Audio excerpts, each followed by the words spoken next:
What's up, everybody? It's Chris Kunz with the Rich Casno Real Estate Group. On this week's episode of Real Estate Simplified, I am joined by Dominic Leber with Northwestern Mutual. Dominic is a financial advisor. I trust him so much that I trust him with my personal finances. So, Dom, thank you very much for being here as well. Thanks Dom for is having me. also the co-founder of the Casno Classic. Casno Classic Charity Cornhole Tournament coming up on October 16th. Make sure you mark your calendar. Still working on the website. Tickets will probably be out next week, but again, Dom, thanks for being here, man. I Absolutely. appreciate it. Yeah, So excited. before we get started, talk to me a little bit about the Casno Classic and kind of how that came to be. Yeah, looking forward to it. As you mentioned, a couple months away. Unfortunately, we weren't able to have it last year, but started about 4 years ago. It was one of those things where, as the demographics, so to speak, of our 2030 club had started to change. Basically, we were looking at an opportunity to have a family-friendly event, or we could do something during the day, with obviously the main goal to try to raise a bunch of money for local children's charities. And so we were just kind of like, going through various ideas, and I've been enjoying cornhole for a number of years now. Just fun, drinking beers, hanging out with buddies, hanging with family, friends, etc. And figured this may be a fun idea to put together a tournament. My dad and I played in a couple tournaments before, and played in one in Napa, and I came back and thought, I think we can do this. And people like to hang out. They like to hang out during the day. They like to drink beers. And if we could do this, once again, with the sole purpose of trying to have fun and raise money for children's charities, let's give it a go. So that's basically kind of how it got started.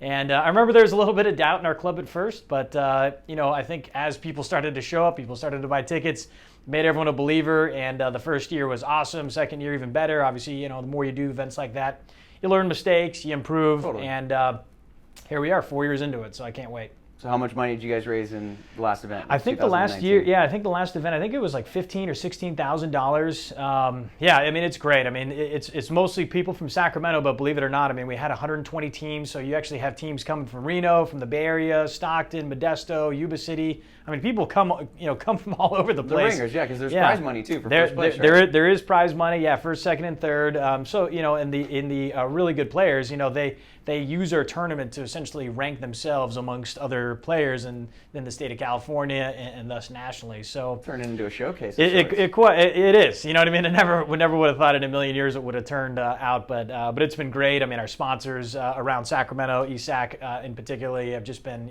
very, very large supporters of the cause, and we can't thank them enough.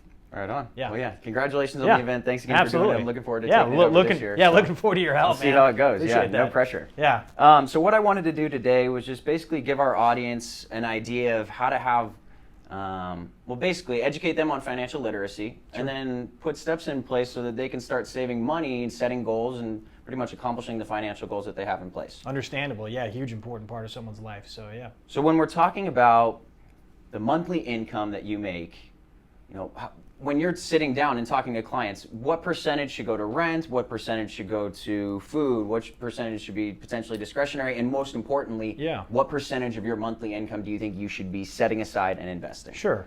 Yeah, that's a great question, more of a complicated answer. The way that I would probably answer that is I would think about it in terms of always establishing a budget for yourself. So the way that I typically try to educate clients on is create a budget and not only list items down, but try to create it in two different piles. One being your fixed expenses and one being your discretionary expenses. Because your fixed expenses are things that you have to pay. Good month, bad month, or indifferent, right? Whether that's your mortgage, whether that's your rent, you got your grocery bills, you got your cell phone bill, your utilities, all the stuff that every single month has got to be accounted for, right? So that's going to be a portion of your budget. The other portion is discretionary, vacationing, dining out, going and grabbing drinks, doing whatever you want to do that maybe you enjoy, playing golf, etc. And whatever you enjoy doing that you don't have to do, but you want to do, that's your discretionary budget, right? So ultimately, once you've established your fixed budget, if that leaves you with a certain amount of dollars left, that's the discretionary budget. Now, out of that, you have to make a decision: how much of that can I and do I want to save? Because obviously, every dollar you save is not going to be a dollar you can go have fun with, but you need to kind of strike a balance. And that's one of the things that I always try to educate and talk to clients about is, it's important to save, but you ultimately can't save 100% of your income because you can't starve, right? And you got to do something for fun just to keep your sanity and obviously keep your life going in a positive direction. So I don't necessarily have like a solid answer on that, but that's usually what I start with clients that are brand new to saving money and trying to kind of get their feet under them as far as their future financial planning. Okay, and then how do we differentiate between what you save and what you invest? Yeah, great question. So when it comes to investing, when I hear that term, I usually think about those would be like your longer term dollars, right? So, myself, I'm 39. Let's say that I'm planning on retiring at 65, right? So I got a few decades until that period of time. So ultimately, I'm going to want to save maybe, try to establish a number, maybe the numbers, if you're brand new to saving, 5%, 10%, whatever that number is, but find a number that you feel is doable and meaningful for yourself. And then ultimately, you gotta make it a goal to increase the savings number every single year. So I'm always talking to clients about that. Like I always tell people, hey, I don't care if you save $500 or $1,000 a month. Obviously, the more money you save, the better. And ultimately, a financial plan will help you gauge that and understand specifically where you're heading. But if you're in a position where you can't save 10%, then you shouldn't do nothing, right? Saving 5 is certainly better than nothing. Sure. So you start with 5, maybe that's the number. You're like, hey, I could do that. It's doable, it's meaningful. And then next year, the goal would be to go to 6, then to 7, and then to 9, and then to 12, right? It's easier to kind of steadily increase your savings habits. So one of the things I always tell clients is like, don't get in a position where you're essentially frozen because you can't save 10, so you do nothing. Right. Now all of a sudden you're looking back at it, realizing, oh my gosh, I should have saved that money. Now you're playing catch up.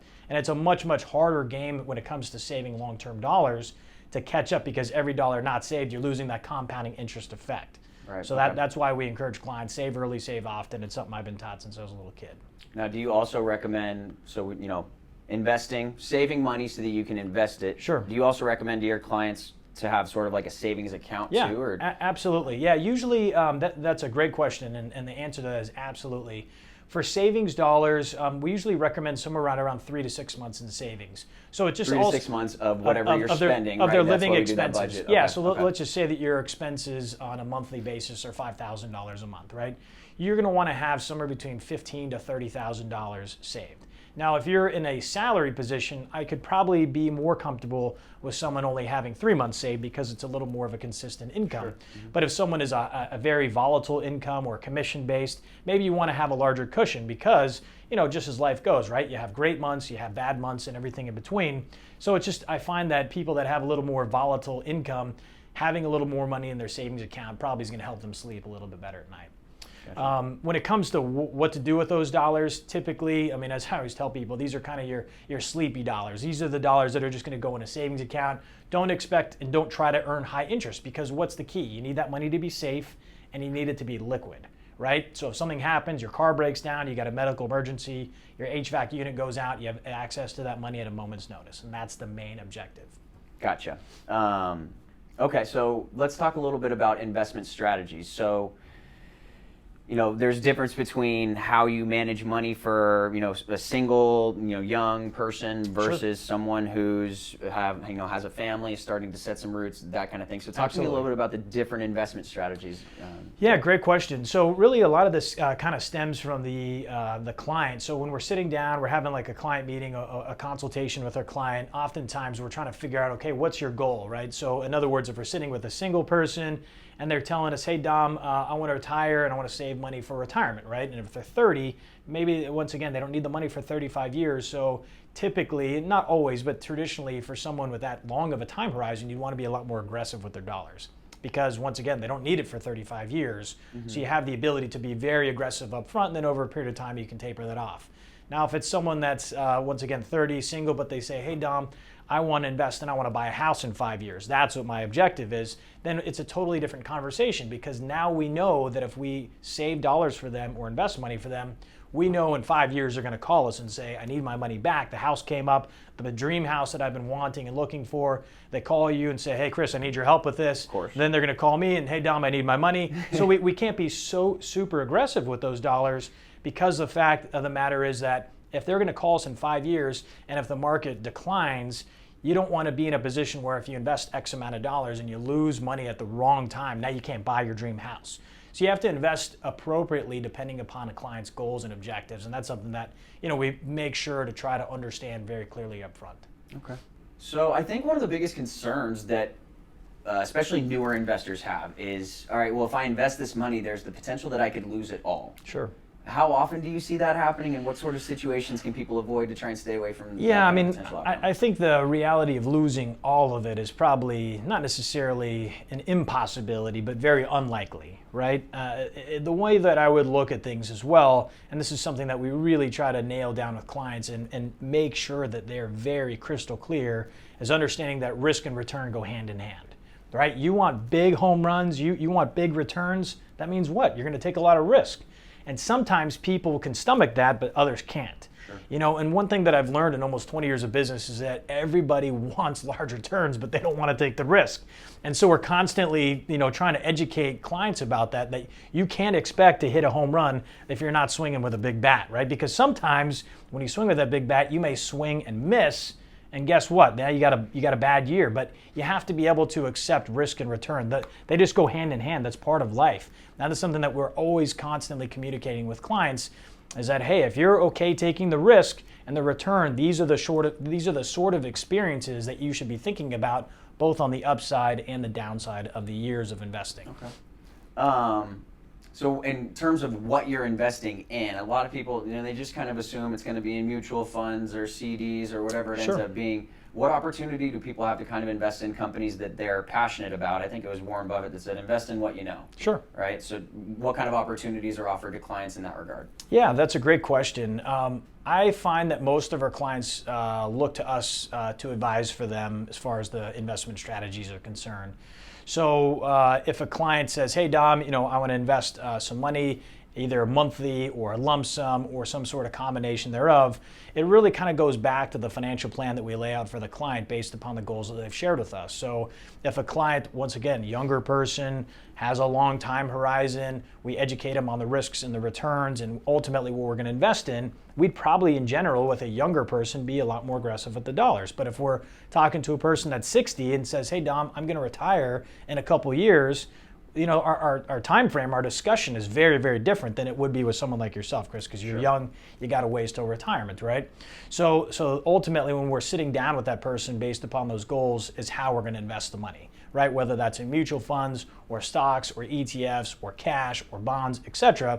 It really just kind of depends upon the goal that's set forth from the client. Gotcha. But so if I wanted to invest in a company, I stumbled upon Lululemon. Sure. Clothes are crazy comfortable. I love the brand. I love the look. I saw, kind of what the stock behavior did and decided to invest in it. So there's still opportunities for people to do that, right? Yeah. I mean, we there's certainly, I would say generally clients of ours look to us for advice, but if they're super passionate about buying something, right? Like if you came to me and said, Dom, I gotta own Lululemon, it's gotta be part of my portfolio, ultimately we would say okay, and we'd make sure that it fits ultimately amongst your goals, and we would explain to you as well, hey, a company like Lululemon, if you want to invest all your money in that, that means you're kind of riding with that company, good year or bad year, right? So you just need to be aware that, if you just singly focused in one company, there's obviously inherent risks with that. I don't think Lululemon's going to go belly up tomorrow, but companies do have certainly more volatility on an individual stock basis, right? Than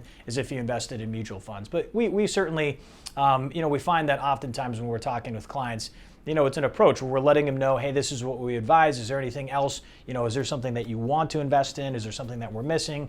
So I just find that usually as long as we're communicating with one another, it works out really well. Okay. So when a client comes to you and says, hey, Dom, I want to retire in 20 years, or I want to buy a house in 5 years. With the uncertainty and volatility of the market, how do you sort of reverse engineer strategy based on that in order to accomplish those goals? Yeah, great question. So when it comes to someone that, because those are two very different scenarios, right? Someone that wants to buy a house in 5 years versus someone that's going to retire in 20 years, right? If someone's going to retire in 20 years or someone's going to want to buy a house in 5 years, either way, we're putting together a financial plan. Then we'll ultimately show them, hey, Chris, if you're going to retire in 20 years, you need to save $1,000 a month. And then here's 3 or 4 different ways in which we can go about saving. And what I mean by that is like different vehicles. So of course, if we're talking retirement, there are tax advantages to certain vehicles, IRAs, 401ks, Roth IRAs, etc. So those would be more tax advantageous to someone that's got a long time horizon because the IRS permits those plans to be put in place.